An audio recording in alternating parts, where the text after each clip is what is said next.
እግዚአብሔር ይመስገን የኢየሱስ ክርስቶስን ሕይወት እንቀጥላለን። ባለፉት 3 ሳምንታት ጌታ ኢየሱስ ክርስቶስ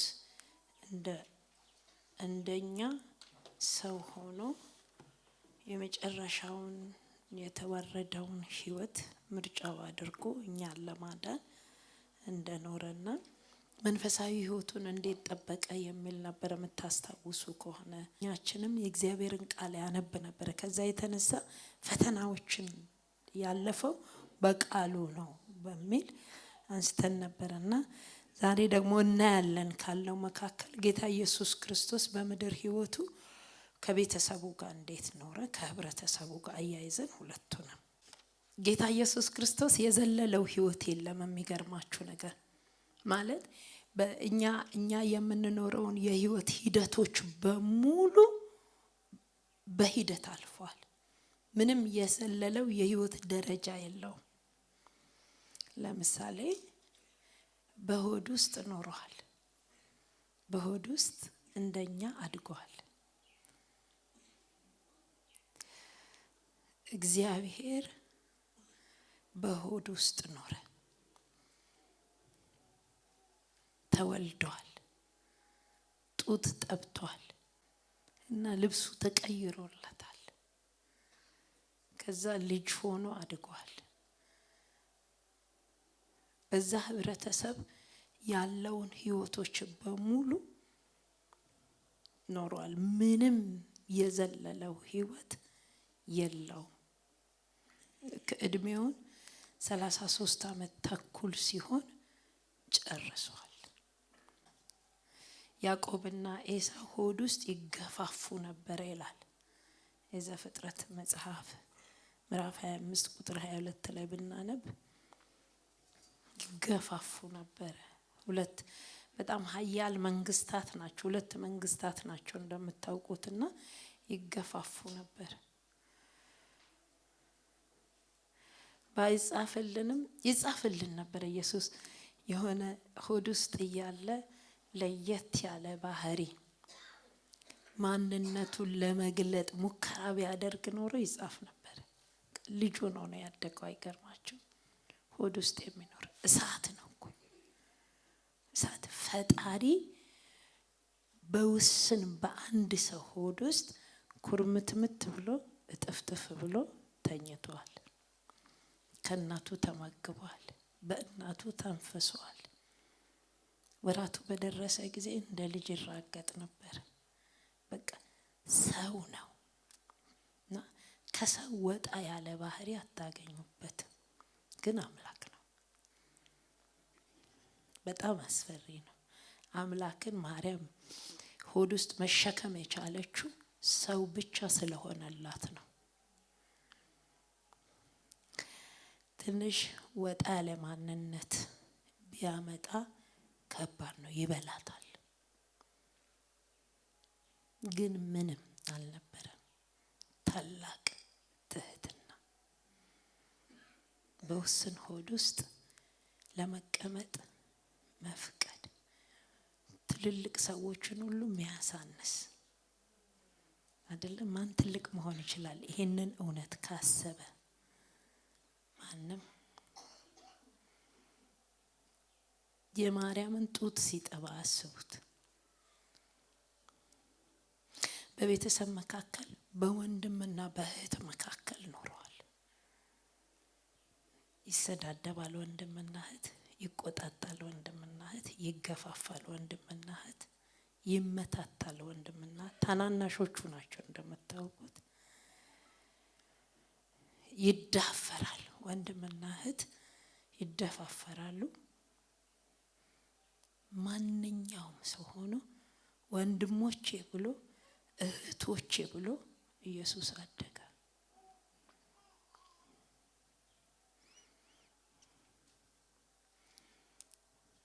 ልዩም መንፈሳዊ ባህሪ አላሳያቸው። ልዩም መንፈሳዊነትን አላሳያቸው።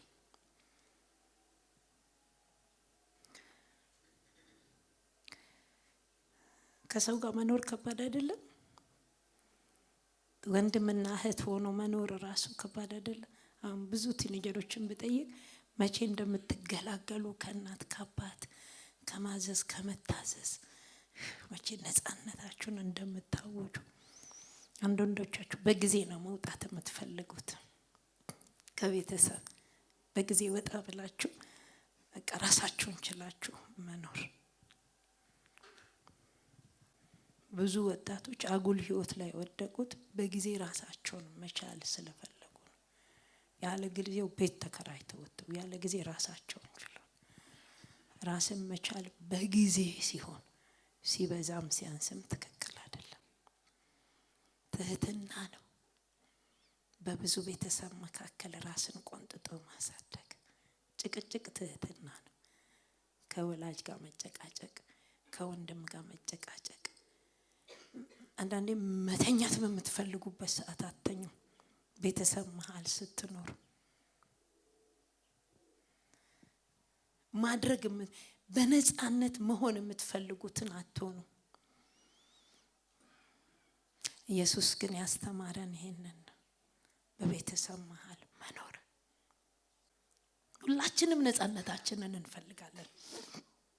የሚደንቀው ግን ነፃነቶቻችን ቢጠኑ የራሳችንን ምኞት ማድረጊያ ነው።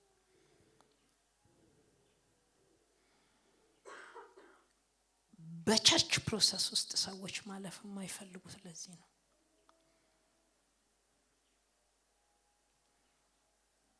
በቤተሰብ ፕሮሰስ ውስጥ ማለፍ አይፈልጉም ሰዎች። ለምን? የራስን ምኞትና ፈቃድ ይከለክላል፣ ውስን ያደርጋል። ስለዚህ ልቅ ለመሆን ሲፈልግ ሰው ይቅርታ፣ በነገራችን ላይ ሰው ልቅ መሆን ሲፈልግ ነው ብቸኝነትን የሚመርጠው።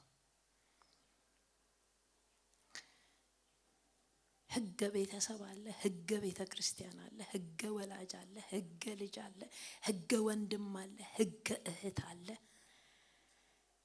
ክፍል አለው። የሆነ ክፍል ውስጥ ነው ተወሰናችሁ የምትቀመጡት። ለምን?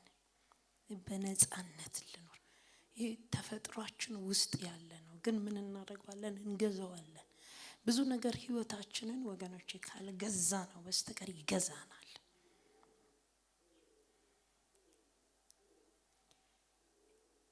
ጨዋ ሰዎችን ካያችሁ በነገራችን ላይ በሁሉ ነገር ድንበር ጠባቂና ጨዋነትን የምታገኙባቸው ሰዎች ፕሮሰስን ሂደትን ሄደዋል ማለት ነው። ሂደት ውስጥ የሚያልፉ ሰዎች በሁሉ ነገር ጨዋነት ታገኙ። ኢየሱስ ጨዋ ነበረ፣ ጨዋ ነበረ። ዓለማችን ላይ ያደጉ ሀገሮች ጋር ስትሄዱ በትዳር ሂደት ውስጥ ማለፍን ስለሚጠሉ ሰዎች ለመውለድ ብቻ ያገቡና ልጅ ካገኙ በኋላ ምን ፈልገው ይመስላችኋል? የትዳር ጭቅጭቅ፣ የባል የሚስት ጭቅጭቅ፣ ስርዓት፣ ህግ፣ ውስንነት። ከጌታችን ከመድኃኒታችን ከኢየሱስ ክርስቶስ ግን የተማርነው ይሄንን ነው። በአንዲት ሴት ማህፀን ውስጥ ሆኖ ቁጭ አለ፣ ጸጥ አለ። ከሷ ተመገበማ ፈጣሪ ተወለደ፣ በሰው እቅፍ ገባ። አንድም ቀን አንቺ ብሎ ጥርስ አውጥቶ ተናግሯት አያውቅም። በሂደቱ ውስጥ ነው ያለፈው፣ በወንድም በእህት ሂደት። ስለዚህ የዘለለው ክፍል የለው ሁሉም። አንዳንዶቻችሁ በቤተሰብ ያለውን ጣዕም ሳታውቁ ራሳችሁን ትችላላችሁ። ስለዚህ ጣዕም ያጣ ኑሮ ትኖራላችሁ። በነገራችን ላይ የቤተሰብ ሂደት ውስጥ ያለፈ የቤተሰብ ህይወት ሂደት ውስጥ ያለፈ ሰው ቤተሰቡን እንዴት እንደሚመራ ክፉንም መልካሙንም ይማራል። መታዘዝን ማዘዝንም ይለምዳል። በምን ልክ እንደሚታዘዝ በምን ልክ እንደማይት አንዳንድ ልጆች ወላጆች የማያውቁትን ቁም ነገር ያውቃሉ፣ ከወላጆቻቸው ስህተት ስለሚማሩ። ጨዋ ባልሆነ ቤተሰብ እያሳደጋቸው ጨዋነትን ያተርፋሉ እንጂ ቤተሰብ ላይ አመጽን አይማሩም። ራሳቸውን የሚያስገዙ ልጆች እናቴ ባህሪዋ ጥሩ አይደል የሷን ባህሪ አልፈልግም ይላል። አባቴ ጥሩ ባህሪ የሱን ባህሪ አልፈልግም ብሎ ያድጋሉ። ራሳቸውን ያስገዛሉ። ገብቷቸዋል። በአመፀኛ ቤተሰብ ውስጥ እያደጉ ግን ግሩም ድንቅ ወርቅ ህይወት ይዘው ይወጣሉ። አይደንቃቸው? ወርቅ ህይወት ይዘው ይወጣሉ። በጣም አስቡበት። የህይወትን ሂደት አትጥሉ። ሂደት ሰውን ያበስላል፣ ያሳድጋል። ሂደት ያሳድጋል። በነገራችን ላይ ተጨቁኝ የምኖርበት ቤት ነው የምትሉ ከሆነ እስኪ ተጨቆኑና ለምን መጨቆንን በራሳችሁ ላይ አትፈቅዱ? ተጨቁኝ የምኖርበት መስሪያ ቤት ብላችሁ ለምን አትጨቆኑ? በኋላ እናየዋለን። ኢየሱስ እኮ አለቃ ነበረበት። ተቀጥሮ ያውቃል። መታዘዝን የማያውቅ ሰው ማዘዝን አይችልም። አዛዥ የሆነ ቀን ነገር ያበላሻል። ታዛዥ መሆን ትልቅ ትህትና አይጠይቅም? በጣም እኮ ትህትና ይጠይቃል ታዛዥ መሆን። አንተ ልጅ ኢየሱስ አሁን አዳኛችን እኮ ኢየሱስ ናኮ ብዬሃለሁ አላወቅሽኝም እንዴ አላለም። ያለበትን ቦታ በኋላ እናነሳለን። ግን ፉከራ አልነበረም፣ ግን ትምክት አልነበረም። ስለዚህ ጌታ ኢየሱስ ክርስቶስ በህይወቱ በምድር ህይወቱ የዘለለው የህይወት ሂደት የለው። እናንተ ወገኖቼ ወንድሞቼና እህቶቼ እኔም ለነፍሴ የምነግራት የህይወትን ሂደት መዝለል መጽሐፍ ቅዱስ እንደዚህ ይላል። የሜዳን አህያ ነፃ ያወጣው ማን ነው ይላል። የሜዳ አህያ ነፃ ወጣ ነው። የሜዳ አህያ የሆነችው አታገለግልም። የሜዳ አህያ ከለራን አሳምራ ትዘላለች፣ መልኳን አሳምራ ትዘላለች። በነገራችን ላይ እግዚአብሔር ሲፈጥር ፍጥረቱን በሙሉ አንዱ ለሌላው እንዲገዛ አድርጎ እንደፈጠረ ታውቃላችሁ አይደል? አንዱ ለሌላው እንዲገዛ፣ አንዱ ለሌላው እንዲጠቅም፣ ሁሉ ነገር ጠቃሚ፣ ተገዢውም ገዢውም ጠቃሚ፣ አለቃውም ታዛዡም ጠቃሚ፣ ባልም ሚስትም ጠቃሚ፣ ልጅም ጠቃሚ፣ ወንድም እህትም ጠቃሚ፣ ሳሩም ጠቃሚ፣ ከብቱም ጠቃሚ፣ ዝንቡም ጠቃሚ፣ አንዱ ለሌላ የሚገዛ ይሄ ስርዓተ እግዚአብሔር ነው። እግዚአብሔር በተፈጥሮ ውስጥ ያዛባው ነገር የለም ወገኖቼ። የእግዚአብሔር ቤት ልቅ ስርዓተ ቢስ የሚሆነው እነኚህን እውነቶች ስለማናውቃቸው ነው። የእግዚአብሔር ቤት እኛ እኮ ምልክት ነው። የፍጥረቱ በኩራት ናችሁ ይለናል። በኩር የመጀመሪያ ምልክት መልክ፣ የእግዚአብሔር መልክ የሚታይብን ምሳሌዎች። የማያምን ባል ያላችሁ የማያምን ሚስት ያላችሁ መልክ አሳዩ ይለናል ሐዋርያው። ምን አሳዩ? የክርስቶስን መልክ አሳዩ። ምን? በመገዛት በመታዘዝ በማጋገጥ ጸጉራችሁን በማሳመር በመኳኳል አይደለም የምታሳዩት፣ በመልካም ባህሪ። ሳራ አብርሃምን ጌታዬ ብላ አክብራለችና አክብሪው። ኤፌሶን ጋር ስትመጡ ደግሞ ባል ሚስቱን ያክብር፣ ሚስት ባሏን ታክብር፣ ተከባበሩ ነው የሚለው። የእግዚአብሔርን ቃል ቁጭ ብለው ይሄኛው ትውልድ ስለማይማር ነው ወገኖቼ ነገር ከስርዓት ይወጣ። ኢየሱስን ካሰብን በነገር ሁሉ ኢየሱስን ተመልክታችሁ ሩጫችሁን ቀጥሉ ሲል ኢየሱስ በማህፀን አስቡት። ኢየሱስ ጡት ሲጠባ አስቡት። ኢየሱስ የ5 ዓመት ልጅ ሆኖ፣ ኢየሱስ የ10 ዓመት ልጅ ሆኖ፣ ኢየሱስ የ30 ዓመት ልጅ ሆኖ ኑሮውን ብትመለከቱ አንድም ከስርዓት የወጣበት ነገር የለው። እና በወንድም በእህት መካከል መኖርን አትጥሉ፣ ጭቅጭቅን አትጥሉ። ወላጆች ከልጅ ጋር መጨቃጨቅ እንዴት ይቀርጸናል መሰላችሁ? የልጅ ጩኸት ይቀርጻል፣ ባህሪ ያሳምራል። እኔ ካሳመረልኝ አንዱ የልጆች ነው። የልጆች ጭቅጭቅ ድሮ በጣም ትንሽ ልጆች ሆነው ከኋላ መኪና ውስጥ ቁጭ ብለው ከኋላ ሶስቱም መናገር ይፈልጋሉ። ይንጫጩ አትንጫጩብኝ ከመድረክ ወርጄ ነው የወጣሁት እልና ደግሞ ለካ የነሱ ህይወት አለ። መድረኩን እዛው መተው አለብኝ። የደከምኩትን ድካም እዛው መተው አለብኝ። ለልጆች ደግሞ የሰላም ፊት የሰላም ቃል መመገብ አለብኝ። ራሴን እገዛለሁ። ደግሞ ይታመማሉ። ራሴን እገዛለሁ። ደግሞ በዘመድ መካከል መኖር ከባድ ነው አይደል? ብላችሁ ዘመድ መተው በእኛ ዘመን ቀላል አይደል? ማንም በማንም ተደግፎ ስለማይኖር ባልና ሚስት መተዋታው ቀላል እየሆነ የሚሄድበት ምን ባንተ አልኖር ባንቺ አልኖር ተባብሎ መለያየት። ዘመድም እንደዛ በዘመድ መካከል ራስን ገዝቶ መኖር፣ የራስን ነፃነት ማመቅ። ገብቶቻ አለን እኮ ነፃነት፣ ግን ከዛለን ልጅ ለወላጁ ሲል ነፃነት ስልክ አስቀምጥ ጥርስ እየተንቀጠቀጠ ሜላላ ባቅማ ታፈጥብኛለች። በጣም የምታረገኝ ይጠፋታል። የእውነት ነው ታፈጥብኛለች። ስልክ አስቀምጪ ትናንትና ልብሷን እያነሳ ይሄን ነው ልብሴ ማለትሽ ነው አለ። ስልኩን ነው ያልኩሽ ሜላላ። እኛም እንደዛ አይነት ገብቶቻል። የሚያንቀጠቅጠን ነገር እያለ አንቀጥቃጭ ባል ጋር፣ አንቀጥቃጭ ሚስት ጋር፣ አንቀጥቃጭ አጎት ጋር፣ አንቀጥቃጭ አክስት ጋር ተማሪዎች ነን ሁሉ ጊዜ። የዘለለው የለም ነው የምላችሁ። ከወላጆቹ ጋር እንዴት ኖረ? በጣም የሚገርማችሁ ነገር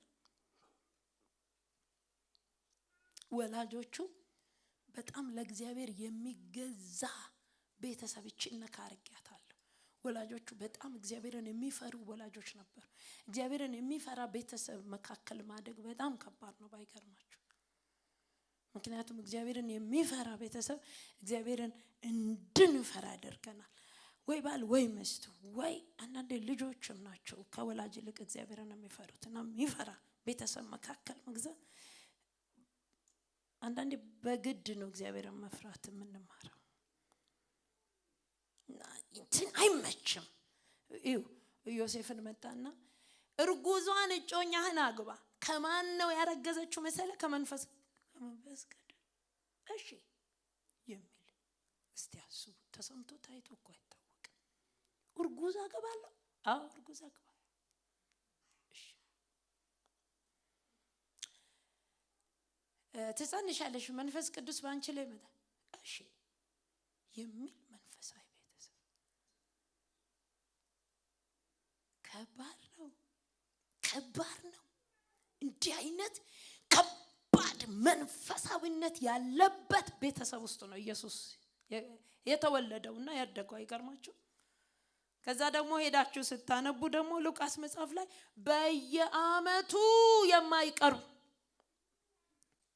በየአመቱ የሚሄዱ ቸርችም አይቀሩ ማለት ነው። በአመት 3 ኢየሩሳሌም ይኬዳል። አይቀሯትም።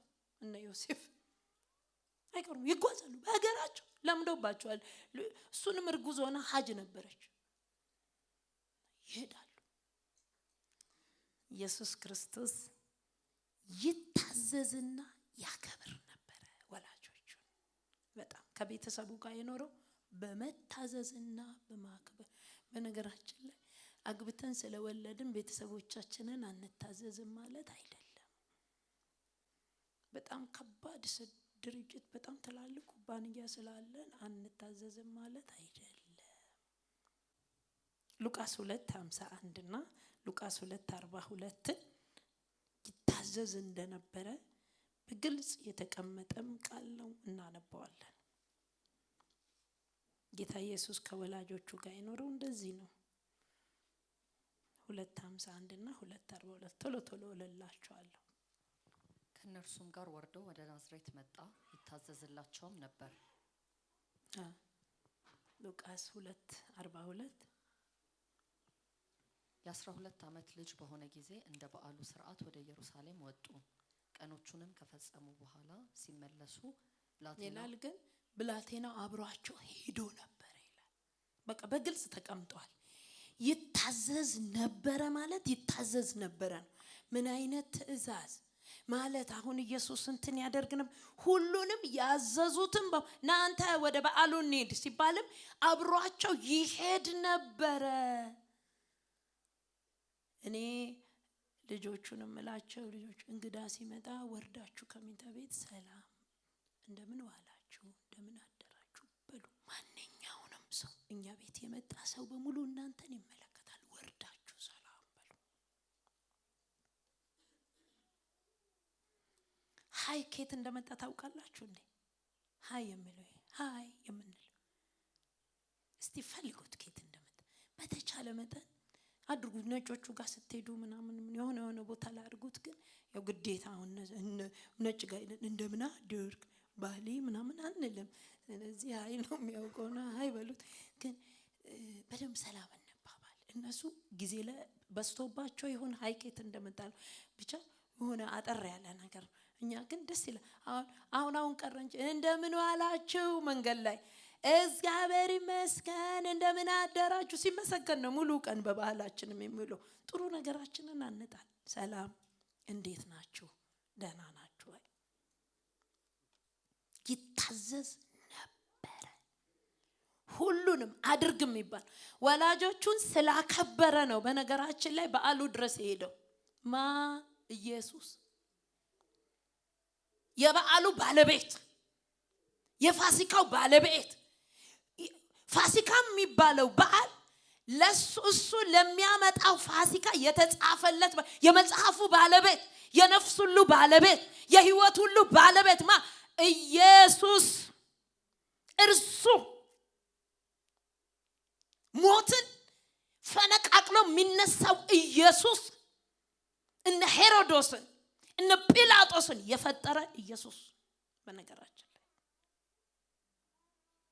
ነገስታቱን የሚሾም የሚሽር ኢየሱስ ወላጆቹን ታዘዘ።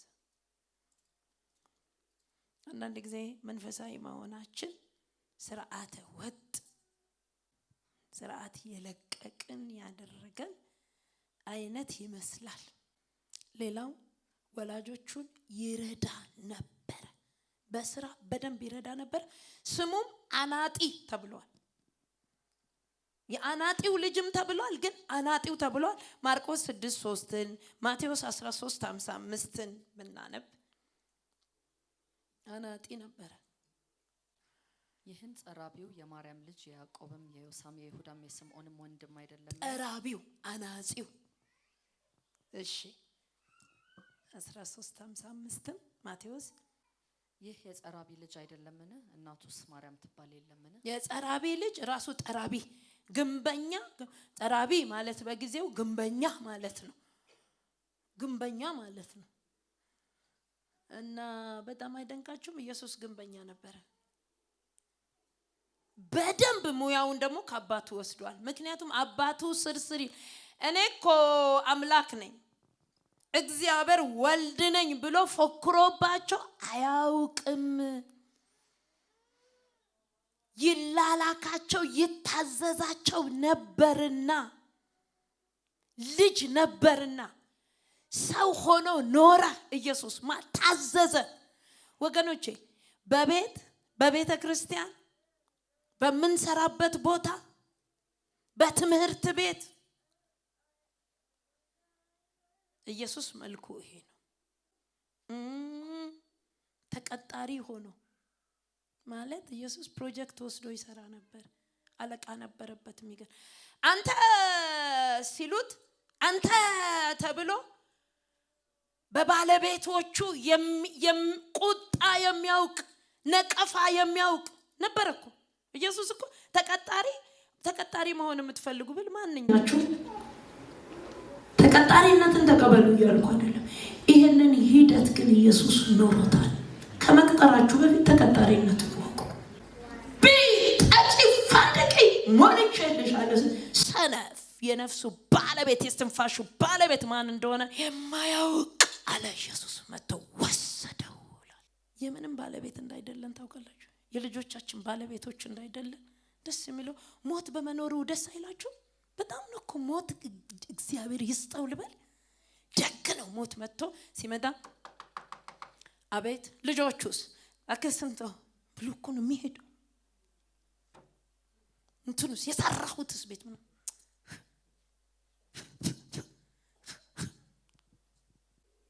የባለቤትነት ስሜት ሲሰማን ትንሽ ራሳችን ንገሩት ለነፍሳችሁ አይደለም በሉት።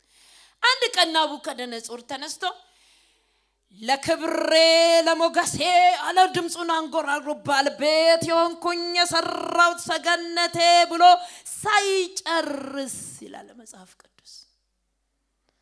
ከአፉ ሳይጨርስ በጣም ድምጽ አውጥቶ ያወራ ይመስላችኋል? ብቻውን እኮ ነው። በጣም እኮ ድምጽ አላወጣም። ተናግሮም ከሆነ መናገሩንም እኔ እርግጠኛ አይደለሁ፣ ግን ተናግሮ ሳይጨርስ ስለሚል የሆነ ነገር ለክብሬ ለሞገሴ ለክብሬ ሰራውት ስንተኛ ደረጃ ሲል እንስሳ በሬ አሉት እነ ቅዱስ ገብርኤል። በሬ ውረድ አንተ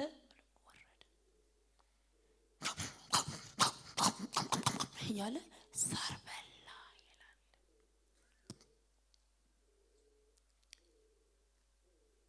እግዚአብሔር አለ፣ ሁሉ ጊዜ አለ፣ ይሰማል፣ ያያል። አንድ የሰማሁት ምስክርነት አለ። የኔ ልጅ ናት እሱን የምታገባው አሉ አባት። ከ6 ወር በኋላ የሳቸው ልጅ ግማሽ አካሏን አጣች። ትልልቆቹ ይስሙኝ።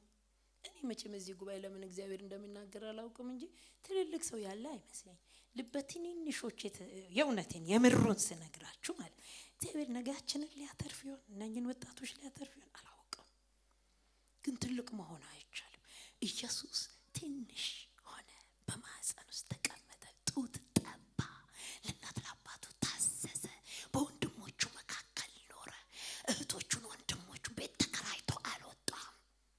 መጽሐፍ ቅዱስ ወጣ አይልም። የወጣበት ጊዜ ነው 30 ዓመት ሲሞላው ነው የወጣው። ከዛ በፊት አናጺ ሆኖ ኖረ። ታዛዥ ተቀጣሪ ሆነ።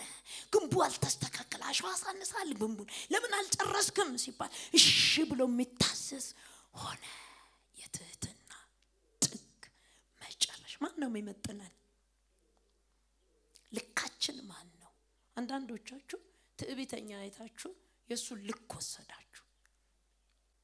ወደ መጨረሻው ልሄድ። ሉቃስ 2:52 ከሰው ባህሪ አትቅዱ፣ የኢየሱስን ባህሪ ቅዱት። እሱን እንጠጣ፣ ኢየሱስን እንብላ፣ ኢየሱስን እንጠጣ። 2:52 ኢየሱስም ደግሞ በጥበብና በቁመት በሞገስም በእግዚአብሔርና በሰው ፊት እነኚህን ቶሎ እንያቸው። በጥበብ በቁመት በሞገስ ምን ማለት ነው መሰላችሁ?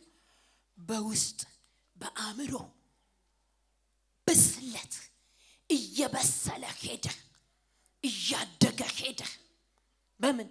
በሁሉ በምን? በጥበብ። ጥበብ አደራረግ ማለት ነው እኮ አንዱ ጥበብ እኮ አደራረግ። የሚያደርገውን ነገር ውጤት ማግኘቱ ሳይሆን ውጤቱ ጋር የደረሰበት አደራረጉ።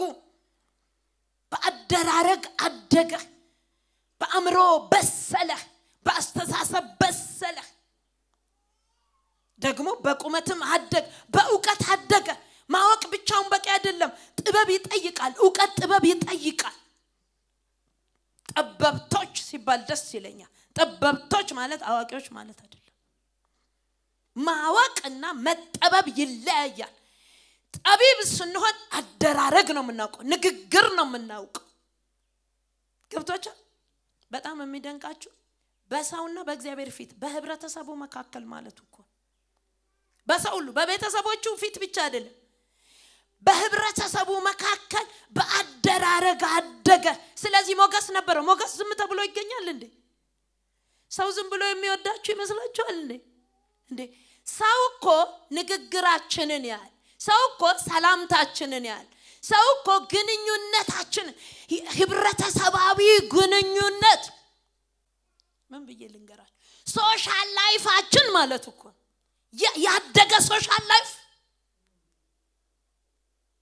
ከሰው ጋር ኮሙኒኬት ማድረግ ማለት እኮ ነው ወገኖች። በጣም አንዳንዶቻችን በቢሮአችን ኮሙኒኬሽን ላይ ኃይለኛ ነን፣ ከሰው ጋር ግን ዜሮ። የኮሙኒኬሽን ምናምን ሆነን ልንቀመጥ እንችላለን ወገን። ኢንፎርሜሽን ዴስክ ላይ ሄዳችሁ ሳቃችሁ መጣው የት መሄድ ነው?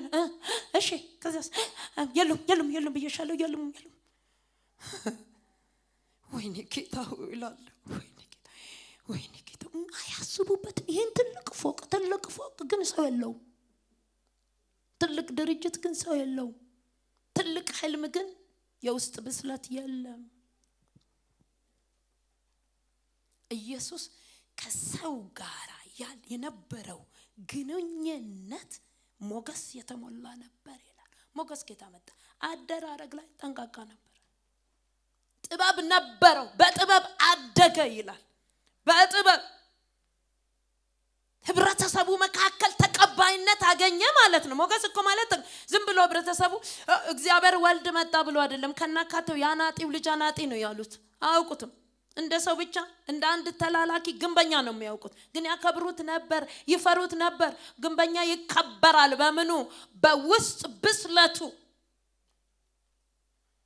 ስራ ብቻ የሚያስከብረን ይመስላችኋል? አንዳንድ አለቃ ይከበራል፣ ግን ከስራ እንዳያስወጣን ነው የምናከብረው። ወገኖቼ ከሰው ጋር ያለን ህብረት ጥንቃቄ ሊኖረው ይገባል። ሰው ይጠላኛል ምናምን። ሞገስ የምናገኘው ከሰው ጋር ባለን ግንኙነት ነው። ወገኖቼ አንድ ነገር ልንገራችሁ፣ መጽሐፍ ቅዱስ ቁርጥ የሚያደርገውን ነገር ልንገራችሁ። ከሰው ጋር ባላችሁ ግንኙነት ጤነኛ ሳትሆኑ ከእግዚአብሔር ከኔ ጋራ ጤነኛ ነን ብትሉ ውሸት ነው ይለናል። ሰውን ሳትወዱ እኔን ብትወዱ ሲል ፍቅር ብቻ እኮ አይደለም ወገኖች። ሰውን ሳታከብሩ፣ ኢየሱስ ሰው አክባሪ ነበረ። በህብረተሰቡ መካከል ተቀባይነት ያገኘው ለዚህ ነው። ለቅሶ ይደርስ ነበረ፣ ምዕራፍ 11 ግልጽ አድርጎ ይናገራል። ሰርግ ይሄድ ነበረ፣ ምዕራፍ 2 ግልጽ አድርጎ ይናገራል ዮሐንስ። ኢየሱስ ሰርግ ይሄዳል፣ ከሰው ጋር ይግባባል። እኔ ንጉሱ የልትነገው የዓለምን ገዢ የዓለም ገዢ ለቅሶ ይደርሳል፣ የዓለም ገዢ ሰርግ ይሄዳል። አንዳንዶቻችን ለቅሶኛ ቤት ሲመጣ ነው የሚገባን። በጣም የሚገርማችሁ ነገር እኔም ጸጥ ለጥ ያልኩት እናታችን ሞታል። ለካ ለቅሶ እንዲያማል አለን ተባባለን እርስ በርስም። አዎ ያማል።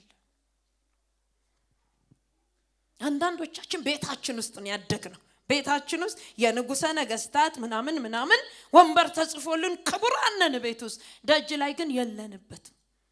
የእግዚአብሔር ሰው ቀላል ነው፣ ይግባባል። ገብቷችኋል? ፊቱ ይግባባል፣ ጥርሱ ይግባባል፣ አይኑ ይግባባል ከሰው ጋር። እዚህ መታችሁ ሰላም ሳትሉ ትሄዳላችሁ። እዚህ መታችሁ ሰላም ሳትሉ ጌታ ይመስገን ኑሮ በቂ ነው ያላችሁ። ሌላ ሰላም የምንለው ድህነት ኖሮብን አይደለም፣ ቀባሪ በመፈለግ አይደለም።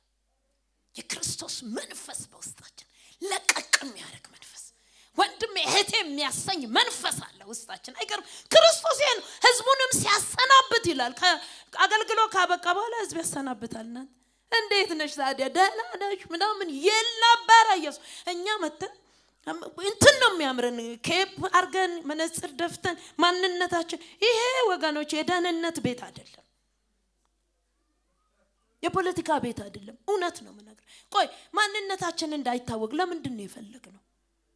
እኔ መነካካት አልፈልግም። ዝንጥ ብለን መተን ተነካኩ። በዛውም አመላችሁ ይመግላል። መግል ታውቃላችሁ፣ ይፈርጣል። ጨዋ አምላክ፣ ተግባቢ አምላክ፣ ቀላል አምላክ፣ ንጹህ አምላክ፣ ሆድ ውስጥ የሚቀመጥ አምላክ፣ ሆድ ውስጥ አንድ ሰው ሆድ ውስጥ የተኛ አምላክ፣ ውስንነትን የተቀበለ አምላክ፣ ውስንነትን የሚቀበል ጌታ። አይደንቃችሁ? ውስን ክፍል ውስጥ መኖር፣ ውስን ቤተሰብ ውስጥ። አንተ ራስህ ተነስና አምጣ ይሉታል እኮ ወንድሞች። ራስህ አምጣ። እሺ ራስህ እህትም ነበረች። ተነስ ራስህ አምጣ። አላመጣም እስቲ እንትኑን አቀበለኝ ሲል አናዝን አላመጣም ይሉት ነው ፈጣሪ። የቱ ጋር ነው የደበቀው? ምን አይነት ትህትና ነው! አላስቸገረውም ወገኖች። አምላክነቱ አልተናነቀው። አንዳንድ ጊዜ ትሁታን የምንመስለው እየተናነቀ እናንተ ቸርችን የመጣው አንድ አገልጋዩኛል ነፍሳችን ጋር አንማ ወይኔ ተነቀ ወይኔ መደፈሬ ወይኔ ይላል ውስጣችን ይወተው። ከሞትን እኮ አይወተውት የእርሱ የሆኑት ስጋን ከክፉ መሻቱ ጋር ምን አረጉት? ሰቅለው ተገላገሉት። እዛ ሰቅለን ካልተገላገልን ብዙ ክቡርነት ይተናነቀናል። በነገር እስከ ሰቀልነው ምንም አሜቱን አንፈራ፣ ስድቡን አንፈራ፣ ግልምጫውን አትፈሩ፣ ጥሉን አትፈሩ። አጋገልግል። ግን አሁን እናንተ ብትጠሉ ምን ቆይ ምንድነው? ቆይ ምን ታረጉኛላችሁ? ምን ታረጉኛላችሁ? አላስተካክልም አመሌን ማለት አይደለም። ግን አሁን እኔ ቆይ ብትንቁኝ እኔ ማን ነኝ? ጋጊ ነኝ። አሁንም ብትንቁኝ ጋጊ ነኝ፣ ብትገላምጡኝ ጋጊ ነኝ። አለቀ ነገሩ። ምንም ድሮም ክብር የለንም በነገራችን። እኔ አንዳንድ ጊዜ ክብር ያለው ይጨነቅላለሁ። ክብር ያለው ይጨነቅ። ባዶ እጁን ከመስቀል የወረደ ምንም አንዴ ራቁታችንን እዛ ላይ ከተንጠለጠልን ከራቁትነትና ከመንጠልጠል ውጪ ሌላ ምን ይመጣል ብላችሁ ታስባላችሁ? ምን መሳቂያ እኮ ነው። ኖዩት ተባብለው እኮ ነው የሳቁበት ኢየሱስ ላይ ስቀው። ለምንድን ነው ሰው እንዳይስቅባችሁ የምትፈሩት? ይሳቁባችሁ፣ ምንም አይቀንሱባችሁ። እኔ ልንገራችሁ፣ ምንም የሚሳቅበት ነገር ካለ ማስተካከል። ከዛ ውጪ ግን ይስቁብኝ ይሁን እንትን ይሉን ያላችሁ አትኑሩ። በነፃነት ኑሩ። እዛ መስቀሉ ላይ እንውጣ፣ እዛ እንሰቀል። እንጸልያለን።